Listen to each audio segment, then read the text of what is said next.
ಬಹಳ ಸುಲಭವಾಗಿ ಮಾಡುವಂತಹ ರುಚಿಯಾಗಿರುವಂತಹ ಆರೋಗ್ಯಕರವಾಗಿರುವಂತಹ ಮತ್ತು ತುಂಬಾ ಸ್ಪೆಷಲ್ ಆಗಿರುವಂತಹ ರೆಸಿಪಿ ಇದು.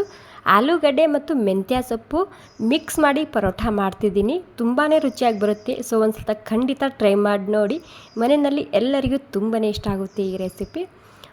ನೋಡಿ, ಮೊದಲಿಗೆ ನಾನಿಲ್ಲಿ ಸುಮಾರು ಒಂದು 3 ಗ್ಲಾಸ್ ಆಗುವಷ್ಟು ಗೋಧಿ ಹಿಟ್ಟು ಹಾಕ್ಕೊಂಡಿನಿ. ಅದರಲ್ಲಿ 1 ಟೇಬಲ್ ಸ್ಪೂನ್ ಆಗುವಷ್ಟು ಸಕ್ಕರೆ ಮತ್ತು 1 ಟೇಬಲ್ ಸ್ಪೂನ್ ಆಗುವಷ್ಟು ಉಪ್ಪು ಹಾಕ್ಕೊಂಡಿನಿ. ಮತ್ತು ಒಂದು ಅರ್ಧ ಕಪ್ ಆಗುವಷ್ಟು ಮೊಸರು ಹಾಕ್ಕೊತಿದ್ದೀನಿ. ಮೊಸರು ಇದ್ದರೆ ಹಾಕ್ಕೊಳ್ಳಿ, ಇಲ್ಲ ಅಂದರೆ ಸ್ಕಿಪ್ ಕೂಡ ಮಾಡ್ಕೋಬೋದು. ಇವಾಗ ಮೊದಲಿಗೆ ಈ ಎಲ್ಲ ಸಾಮಗ್ರಿ ನಾನು ಹಿಟ್ಟಿನಲ್ಲಿ ಸರಿಯಾಗಿ ಮಿಕ್ಸ್ ಮಾಡ್ಕೊತಿದ್ದೀನಿ. ಇದರಲ್ಲಿ ಮೊಸರು ಹಾಕೋದ್ರಿಂದ ಪರೋಟ ತುಂಬಾ ಸಾಫ್ಟಾಗಿ ಬರುತ್ತೆ. ಹೀಗಾಗಿ ಇದ್ದರೆ ಹಾಕ್ಕೊಳ್ಳಿ, ಇಲ್ಲ ಅಂದರೆ ಸ್ಕಿಪ್ ಕೂಡ ಮಾಡ್ಕೋಬೋದು. ನಾರ್ಮಲಾಗಿ ನೀರು ಹಾಕ್ಕೊಂಡು ನಾದ್ಕೊಬೋದು ನೀವು ಹಿಟ್ಟು. ನಾವು ನಾರ್ಮಲಾಗಿ ಚಪಾತಿಗೆ ಯಾವ ರೀತಿ ಹಿಟ್ಟು ನಾದ್ಕೊತೀವಲ್ಲ ಅದೇ ರೀತಿ ಇದಕ್ಕೆ ಕೂಡ ನಾನು ಹಿಟ್ಟು ನಾದ್ಕೊತಿದ್ದೀನಿ. ನೀವು ಚಪಾತಿ ಯಾವ ರೀತಿ ಮಾಡ್ಕೊತೀರಲ್ಲ ಅದೇ ರೀತಿ ನಾದ್ಕೋಬೋದು. ಬಟ್ ಜಾಸ್ತಿ ನೀರು ಹಾಕ್ಕೋಬಾರ್ದು, ಒಮ್ಮೆನೇ ಸ್ವಲ್ಪನೇ ನೀರು ಹಾಕ್ಕೊಂಡು ಸರಿಯಾಗಿ ನಾದ್ಕೋಬೇಕಾಗುತ್ತೆ.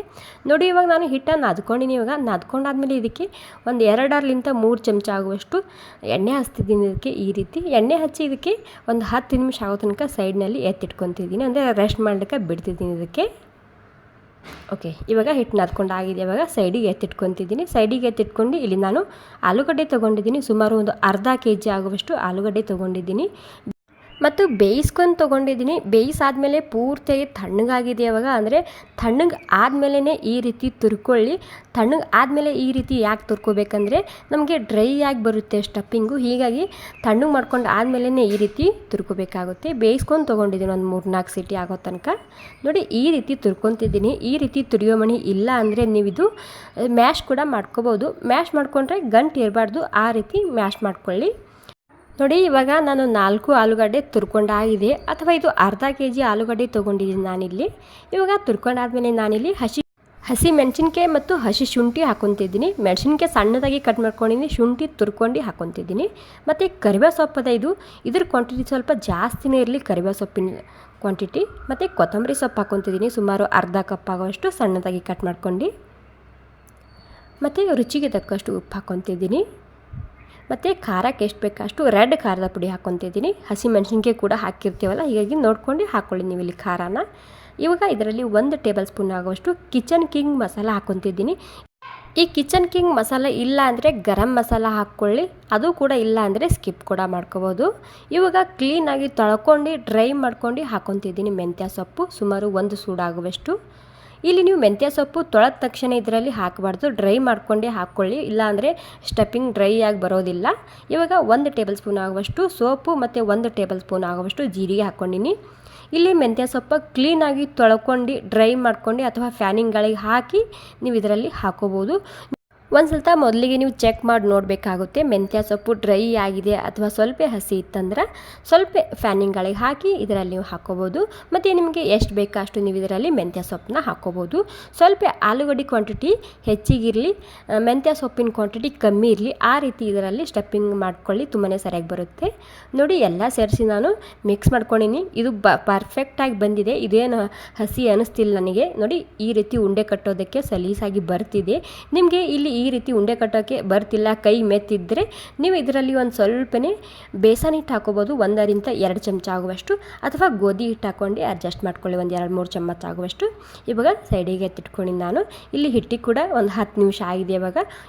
ಇವಾಗ ಮತ್ತೆ ಇದಕ್ಕೆ ನಾನು ಒಂದು ಸ್ವಲ್ಪನೇ ಅಥವಾ ಒಂದು 2 ನಿಮಿಷ ಆಗೋ ತನಕ ಇದಕ್ಕೆ ಇದೇ ರೀತಿ ಸಾಫ್ಟಾಗಿ ಮಾಡ್ಕೊತಿದ್ದೀನಿ. ತುಂಬಾ ಸರಿಯಾಗಿ ಬರುತ್ತೆ ಈ ಪರೋಟ, ಖಂಡಿತ ಒಂದು ಸ್ವಲ್ಪ ಟ್ರೈ ಮಾಡಿ ನೋಡಿ.